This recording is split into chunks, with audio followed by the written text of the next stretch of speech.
Welcome to business coaching institute. आप सभी साथियों का बिजनेस कोचिंग इंस्टीट्यूट में स्वागत है।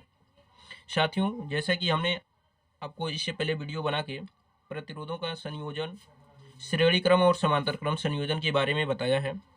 जो लोग उस वीडियो को नहीं देखे हो वो ज़रूर उस वीडियो को देख लें, क्योंकि ये प्रतिरोधों का जो संयोजन है ना, वो पूरे विद्युत का सबसे इम्पोर्टेंट पार्ट है। तो इसलिए अगर आप उस वीडियो को नहीं देखे हैं तो उस वीडियो को ज़रूर देखें। और हम यहाँ पर प्रतिरोधों से के संयोजन से संबंधित क्वेश्चन करेंगे और ये देखेंगे कि कैसे कैसे क्वेश्चन प्रतिरोधों के संयोजन से आते हैं। यहाँ पर हम बहुत अच्छी तरीके से प्रैक्टिस सेट करेंगे, चीज़ों को समझेंगे कि प्रतिरोधों के संयोजन से कैसे क्वेश्चन आते हैं, क्योंकि प्रतिरोधों का संयोजन एक बहुत ही महत्वपूर्ण टॉपिक है जो आपके इलेक्ट्रिसिटी यानी विद्युत से संबंधित बहुत ही महत्वपूर्ण रोल प्ले करता है। तो चलते हैं, शुरुआत करते हैं। इससे पहले जो लोग चैनल पे नए हों चैनल को सब्सक्राइब करना, ताकि जो भी वीडियो हम अपलोड करें उसकी जानकारी आप तक मिल सके। तो आपको फिगर में वीडियो में दो फिगर दिख रहे हैं, एक एक करके हम बात करेंगे दोनों पे। सबसे पहले हम शुरू करते हैं। ये जो फिगर दिख रहा है, इसमें एक फिगर दिया गया है जिसमें ये फिगर बना हुआ है। ये 3 ओम है, यहाँ पर भी 3 ओम, यहाँ भी 3 ओम और यहाँ भी 3 ओम। कह रहा है कि ए व बी के बीच तुल्य प्रतिरोध ज्ञात कीजिए। देखिए, ए व बी के बीच आपको तुल्य प्रतिरोध ज्ञात करना है तो सबसे पहले हमें ये डिफाइन करना होगा, ये जानना होगा कि ये जो प्रतिरोध दिए गए हैं ये हैं किस क्रम में, क्योंकि हमने श्रेणी क्रम और समांतर क्रम दो क्रम को आपको बताया है। तो यहाँ पर देखिए, सबसे पहले हम शुरू करते हैं। आप यहाँ से धारा फ्लो कीजिए। जब आप धारा यहाँ से बहाएंगे, मान लीजिए धारा क्या हो रही है, आई बह रही है, तो जैसे आई धारा आएगी यहाँ पर 3 ओम प्रतिरोध में समान रहेगी। लेकिन जब यहाँ पर आएगी तो यहाँ पर 3 भागों में बट जाएगी। कुछ धारा इधर जाएगी, कुछ इधर जाएगी, कुछ इधर जाएगी। प्रतिरोधों का संयोजन में ये चीज़ें हमने अच्छी तरीके से समझाया है। तो जहाँ से धारा बटना शुरू होता है वहाँ से कौन सा क्रम शुरू होता है? समांतर क्रम संयोजन का क्रम शुरू होता है। तो अब यहाँ पर देखेंगे तीनों में अलग अलग धाराएं बह रही हैं, तो ये तीनों क्या होंगे? समांतर क्रम में होंगी। और जब समांतर क्रम में होंगी तो इनका हम पहले क्या करेंगे? तीनों का समांतर क्रम संयोजन का तुल्य प्रतिरोध निकालेंगे।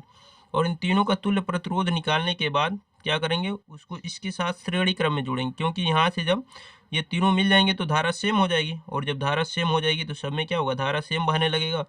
और सब में जब धारा सेम बहता है तो वो होता है श्रेणी क्रम संयोजन। तो चलते हैं, सबसे पहले हम क्या करेंगे? इन तीनों को देखिए, यहाँ धारा अलग अलग बह रही है ना, यहाँ से आई 3 भागों में गई, तो यहाँ पर धारा का मान अलग अलग होगा। और जहाँ पर धारा का मान अलग अलग होता है वहाँ पर क्या होता है? समांतर क्रम संयोजन होता है। तो हम लिखेंगे, देखिए, इन तीनों का तुल्य प्रतिरोध अगर हम आर डैश मान लें, इन तीनों का तुल्य प्रतिरोध आर डैश, तो समांतर क्रम संयोजन का फार्मूला क्या है? 1/r dash equal to 1/r1, इसको R1 R2 R3 लेके चलेंगे, प्लस 1/r2 प्लस 1/r3। ये समांतर क्रम संयोजन का फार्मूला है। देखिए, 1/r1, R1 क्या है? 3, 1/r2, R2 क्या है? 3, 1/r3, R3 क्या है? 3। देखिए, सबका डिनोमिनेटर इक्वल है। जब डिनोमिनेटर इक्वल है तो किसी एक को लिखते हैं और नोमिनेटर को जोड़ देते हैं, यानी हर बराबर है तो अंश के क्या करते हैं? जोड़ देते हैं। 1 2 3, और ये आएगा 1/r डैश। यहाँ से 3 से 3 कट जाएगा, 1 चांस में 1/1। जब इसको पलटेंगे तो आर डैश का मान आपको क्या मिलेगा? 1 मिलेगा। ठीक है ना? यानी इन तीनों को जब हमने सॉल्व किया समांतर क्रम में जो है, इनको सॉल्व करने पे हमें क्या मिला?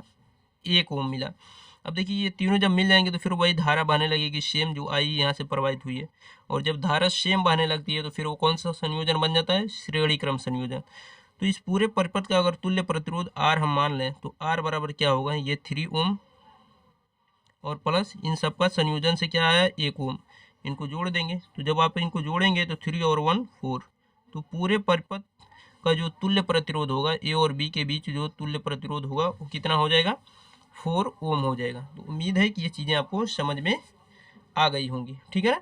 तो सबसे पहले श्रेणी क्रम और समांतर क्रम संयोजक का वीडियो आप जरूर देखें, ताकि उसमें जो भी चीज़ें अच्छे तरीके से समझाई गई हैं वो सारे कंसेप्ट आप यहाँ पर लगा सकें। ठीक है ना?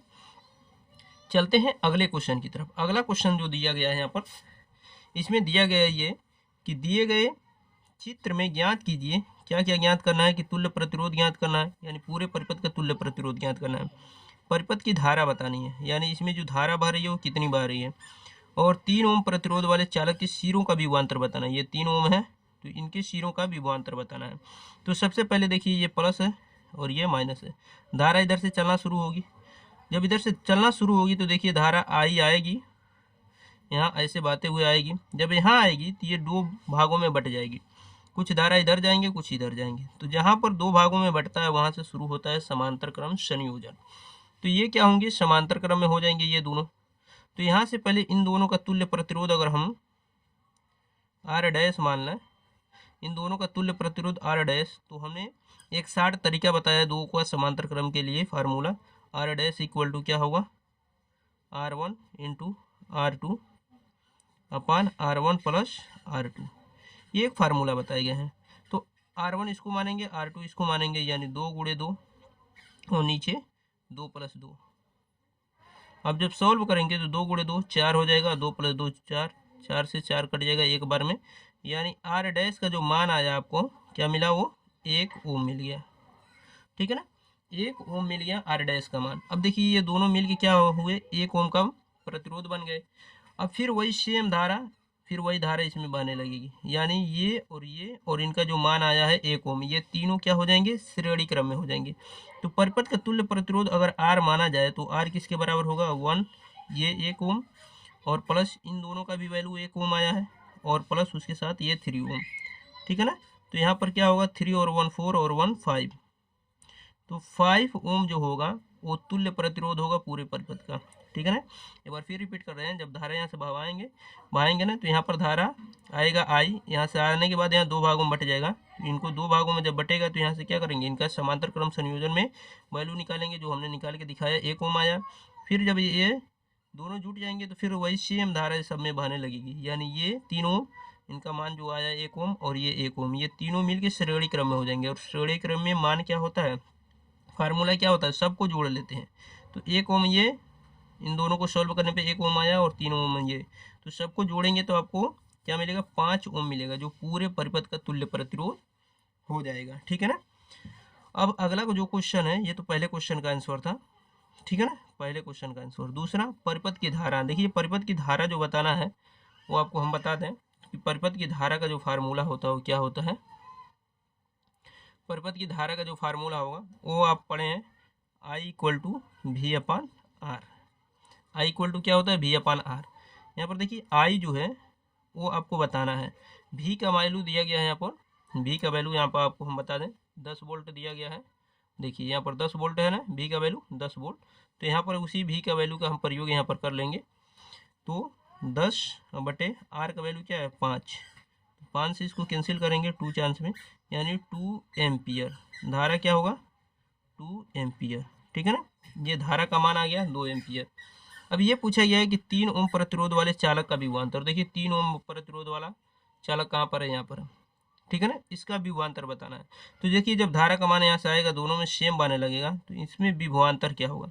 तो आप जानते हैं कि जब यहाँ से श्रेणी क्रम शुरू हो जाएगी तो विभवांतर क्या होता है, श्रेणी क्रम संयोजन में विभवांतर का मान जो होता है वो श्रेणी क्रम में भिन्न भिन्न होता है। ठीक है ना, समांतर क्रम में क्या होता है कि समान होता है, लेकिन श्रेणी क्रम में धारा का मान समान होता है, विभवांतर भिन्न भिन्न होता है। तो 3 ओम प्रतिरोध वाले चालक में विभवांतर पूछा गया है। तो देखिए V इक्वल टू होता है आई आर। अब देखिए आई का मान है कितना, आई का मान 2 आया है और आर का मान क्या है 3 ओम। तो यहाँ से जब सॉल्व करेंगे तो 3 दूनी 6, विभवांतर क्या होगा 6 वोल्ट हो जाएगा, यानी 3 ओम वाले जो चालक तार है उसके सिरों का जो विभवांतर है वो 6 ओम हो जाएगा। ठीक है ना, तो इस तरह ये आपका कंप्लीट आंसर हो जाएगा। ठीक है, तो ये जो विभवांतर आया 6 वोल्ट, सॉरी 6 ओम हमने बोल दिया 6 वोल्ट, तो विभवांतर क्या होगा 6 वोल्ट हो जाएगा। तो इस तरह ये कंप्लीट आपका आंसर हो गया। तो इस तरह आप क्या कर सकते हैं, क्वेश्चनों को आसानी से सॉल्व कर सकते हैं। एक क्वेश्चन और है उसको भी हम लोग देख लेते हैं। देखिए ये जो क्वेश्चन है, क्वेश्चन क्या है, क्वेश्चन ये है कि ए व बी के बीच तुल्य प्रतिरोध ज्ञात कीजिए। हमें ए व बी के बीच तुल्य प्रतिरोध ज्ञात करना है, लेकिन यहाँ पर देखिए सबसे पहले यहाँ पर जब यहाँ पर धारा हम प्रवाहित करेंगे आई, तो आई आएगा तो यहाँ पर दो भागों में बटेगा, कुछ इधर जाएगा और कुछ इधर जाएगा। ठीक है ना, जब दो भागों में बटेगा तो इसका मतलब क्या हुआ, ये दोनों किस क्रम में हो गए, समांतर क्रम में। तो जब ये दोनों समांतर क्रम में हो गए तो इनका तुल्य प्रतिरोध पहले निकाल लिया जाए। मान लेते हैं कि इन दोनों का तुल्य प्रतिरोध क्या आर डैश है। और आर डैश है। तो देखिए दो प्रतिरोधों के समांतर क्रम संयोजन के लिए हमने एक शार्ट फार्मूला बनाया है, आप उसी का यूज यहाँ पर कर सकते हैं। क्या है? R1 गुणे R2 नीचे R1 प्लस R2। ये फार्मूला कैसे बनाया हमने वीडियो में इसको बताया है, ठीक है। अब इसको सॉल्व कीजिए। R1 का मान क्या है? 1 है, ये 1 है ना, और R2 का भी मान 1 है, और नीचे क्या है? 1 प्लस 1। जब आप सॉल्व करेंगे तो क्या है? 1 इंटू 1 1 आ जाएगा, और 1 प्लस 1 2 आ जाएगा। यानी तुल्य प्रतिरोध जो इनका आया वो क्या आया? 1/2। 1/2 का मतलब आप समझते हैं 0.5। क्या होता है? 0.5। ये 0.5 ओम हो जाएंगे, ठीक। अब देखिए पूरे परिपथ के ये तुल्य प्रतिरोध नहीं है, ये केवल इन दोनों के बीच के हैं। अब पूरे परिपथ का अगर लाना है तो ये दोनों क्या होंगे? अब दोनों जुट जाएंगे तो 0.5 ओम का तुल्य प्रतिरोध बन जाएंगे, और उसके साथ ये क्या होंगे? श्रेणी क्रम में, क्योंकि दोनों धाराएं यहाँ पर आके मिल जाएंगी और फिर वही धारा सेम इसमें बहने लगेगी। तो जब इसमें धारा बहने लगेगी तो पूरे परिपथ का तुल्य प्रतिरोध अगर आप क्या मानेंगे? आर मानेंगे, तो आर किसके बराबर होगा? ये इन दोनों का वैल्यू जो आया आर डैश 0.5, तो 0.5 प्लस ये क्या है? 0.5 इन दोनों को जब जोड़ देंगे 0.5 यानी आधा और आधा दोनों को जोड़ेंगे तो क्या आएगा? 1। तो 1 ओम जो होगा इनका तुल्य प्रतिरोध हो जाएगा। तो इस तरह आप क्या कर सकते हैं? क्वेश्चनों को सॉल्व कर सकते हैं, ठीक है। उम्मीद है कि ये सारी चीज़ें आपको समझ में आ गई होंगी। इसी के तरह हम क्या करेंगे? और भी क्वेश्चन करेंगे, और उसके साथ साथ जो क्वेश्चन स्टेटमेंट वाइज आते हैं उनको भी हम सॉल्व करेंगे, फिगर्स को भी सॉल्व करेंगे, ठीक है। तो चीज़ें उम्मीद है कि आपको समझ में आ गई होंगी। वीडियो कैसा लगा आप लोग कमेंट बॉक्स में ज़रूर बताइएगा। जो लोग चैनल पे नए हो चैनल को सब्सक्राइब करें। मिलते हैं नेक्स्ट वीडियो में, तब तक के लिए अपना ख्याल रखिए। धन्यवाद।